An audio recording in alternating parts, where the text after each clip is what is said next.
احمد سرور سارا دن جانوروں کو چرانے کے لیے باہر لے جاتا، وہاں بیٹھ کر اسکول کا کام مکمل کرتا۔ کئی سال کی محنت کے بعد اس نے میٹرک کا امتحان امتیازی پوزیشن میں پاس کر لیا۔ 1950 کی دہائی میں 10ویں جماعت پاس کرنا، وہ بھی کسی چھوٹے سے گاؤں میں، بہت اہمیت رکھتا تھا۔ مزید تعلیم حاصل کرنے کا جوش زور پکڑ گیا۔ دوسرے گاؤں میں لڑکوں کا ایک کالج تھا، وہاں سے FSC کا امتحان اتنے اچھے نمبروں میں پاس کیا کہ انجینئرنگ یونیورسٹی میں داخلہ مل گیا۔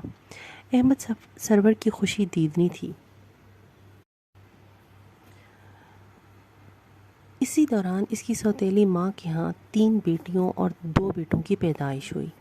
احمد کا باپ کوئی خاص کام نہ کرتا تھا، مگر کھیس بنا کر اور جانوروں کے توسط سے کچھ نہ کچھ آمدنی ہو جاتی تھی، جس سے گھر کے اخراجات پورے ہوتے۔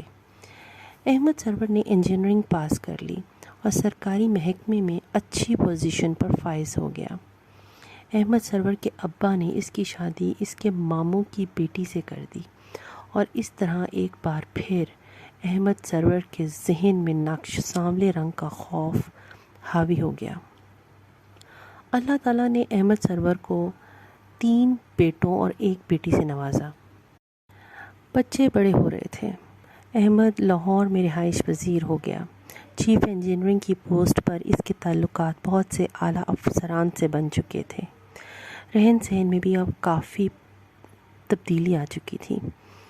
بچوں کی دیکھ بھال کے دوران احمد کے گھریلو تعلقات ڈاکٹر احسان کے ساتھ بن گئے۔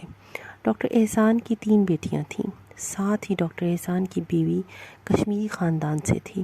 بلا شبہ وہ خوبصورت، گوری چٹی مگر مزاج کی تیز تھی۔ احمد اور ڈاکٹر احسان وقت گزرنے کے ساتھ ساتھ گہرے دوست بن گئے۔ وہ گرمیوں کے دن تھے۔ احمد سرور کسی بیراج کی مرمت اور ڈیم کی تعمیر کے لیے پاکستان کے مختلف مقامات کے دورے پر جانے والا تھا، جب اچانک سے احمد نے ڈاکٹر احسان کو بھی ساتھ چلنے کی دعوت دی۔ وہ دونوں 1 ہفتے کے دورے پر روانہ ہو گئے۔ وادی نیلم کی خوشگوار آب و ہوا مزاج پر اچھا اثر ڈال رہی تھی۔ دونوں دوست نیلم جہلم کے سنگم پر کھڑے منظر سے لطف اندوز ہو رہے تھے، جب اچانک ڈاکٹر احسان کا پاؤں پھسلا اور دیکھتے ہی دیکھتے دریا کی بے رحم موجیں اسے دھکیلتی ہوئی چٹانوں سے ٹکراتی کہاں سے کہاں لے گئیں۔ تب احمد سرور کو نہ جانے کیا ہوا کہ اس نے ڈاکٹر احسان کو بچانے کی کوئی کوشش نہ کی، ورنہ تیراکوں کی ٹیم وہاں موجود تھی۔ کسی نے ڈاکٹر کو گرتے ہوئے بھی نہیں دیکھا۔ چند منٹ کے بعد احمد سرور نے واویلا کرنا شروع کر دیا۔ تیراک اپنی جان پر کھیل کر بھی ڈاکٹر احسان کی لاش تک نہ ڈھونڈ سکے۔ اگلے دن احمد سرور کے واپس جانے پر ڈاکٹر احسان کی حادثاتی موت کی خبر ملی۔ ڈاکٹر احسان کے گھر صف ماتم بچھ گئی۔ ہر آنے والا جہاں جوان موت کا افسوس کرتا، وہاں ڈاکٹر احسان کی بیوی کو 4 بچوں اور خاص طور پر 3 بیٹیوں کے ہونے کا بھی صدمہ دے جاتا۔ تدفین کے بعد ڈاکٹر احسان کی بیوہ اپنے سسرال کے ظلم و زیادتی کا نشانہ بنتی رہی۔ عدت کے وقت میں کافی طعنوں اور تشنوں کا سامنا کرنا پڑا۔ ان سارے حالات میں احمد سرور کا رابطہ ڈاکٹر احسان کی بیوہ کے ساتھ رہا۔ وہ ان کی ضروریات کا خیال رکھتا، اس کے بچوں کے لیے ہر طرح کی سہولت مہیا کرنے کی کوشش کرتا۔ احمد سرور کی بیوی کافی سوشل تھی۔ وہ مختلف محفلوں میں شرکت کرتی اور مصروف رہتی۔ بہار کا موسم تھا۔ احمد سرور کی بیوی کو گھومنے پھرنے اور ہوٹلنگ کرنے کا بھی کافی شوق تھا۔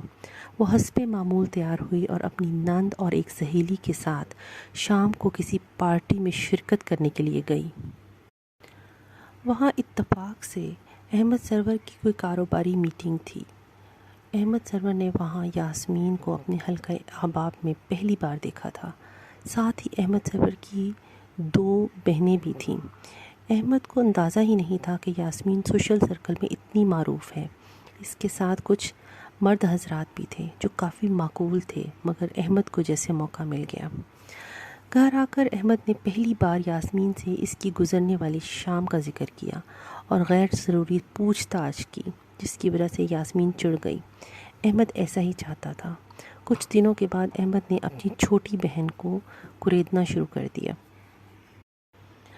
اور یاسمین سے آئے دن کسی نہ کسی کا حوالہ دے کر اس کے کردار پر سوالیہ نشان بنانے لگا۔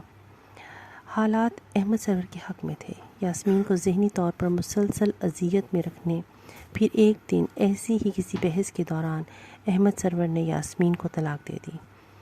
اس کا منصوبہ کافی حد تک کامیاب ہو گیا۔ یاسمین کو احمد سرور سے محبت تھی۔ وہ چاروں بچوں کو چھوڑ کر گاؤں کے پرانے مکان میں رہنے لگی۔ احمد سرور گاؤں کے لوگوں کی اکثر مدد کرتا تھا۔ اس وجہ سے اس کی شہرت ایک نیک آدمی اور غریب پرور کی سی تھی۔